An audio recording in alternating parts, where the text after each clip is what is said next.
Hi friends, welcome to Giri Madhu channel. మేము సికింద్రాబాద్లో ఉన్న ఇస్కాన్ టెంపుల్కి వెళ్ళాము. చాలా రోజుల నుంచి అనుకుంటున్నాము, కానీ మొన్న వెళ్ళాము. ఇది రోడ్డు మీదనే ఉంటుందండి, కానీ పార్కింగ్కి ప్రాబ్లం ఏమి ఉండదు. లోపల పార్కింగ్కి అవైలబిలిటీ ఉంది. ఇంకా 2 వీలర్స్ 4 వీలర్స్ అన్నీ పార్క్ చేసుకోవడానికి ఉంది. అక్కడే గోశాల కూడా ఉందండి. చూడటానికి చిన్న టెంపుల్లా కనిపిస్తున్నా చాలా బాగుంటుంది, ప్రశాంతంగా ఉంటుంది. చూడండి కృష్ణుడు ఎంత బాగున్నాడో. ఇక్కడ మనకి కాళ్ళు కడుక్కోవడానికి కూడా ఆప్షన్ ఉంది. సో మనకి చెప్పులు ఒక వైపు పెట్టేసుకొని కాళ్ళు కడిగేసుకోవచ్చు. ఇది రాధా గోపీనాథ్ టెంపుల్ అనమాట. అంటే మనకి కృష్ణాష్టమి రాధాష్టమి అని 2 జరుగుతూ ఉంటాయి కదా. రాధాష్టమి రోజు ఇక్కడ బాగా పూజలు అన్నీ జరుగుతాయి, అన్నదానాలు కూడా బాగా జరుగుతాయి అన్నమాట.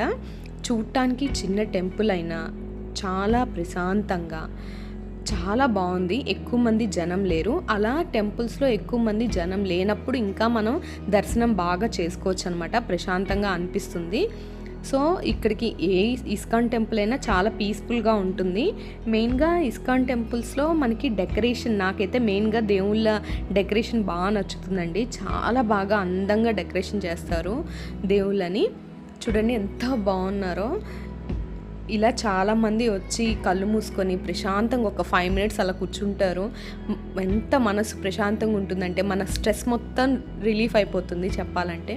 చూడండి జూమ్ చేసి చూపిస్తున్నాను, డెకరేషన్ ఎంత బాగా చేశారో. చాలా బాగుంది.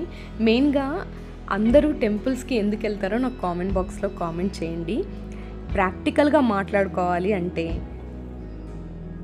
స్ట్రెస్ రిలీఫ్ కోసం, పీస్ఫుల్నెస్ కోసం అంటాము.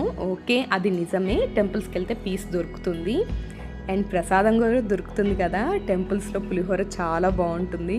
నేనైతే ప్రసాదం తీసుకోకుండా అస్సలు రాను. సో మీరేం చేస్తారో కామెంట్ బాక్స్లో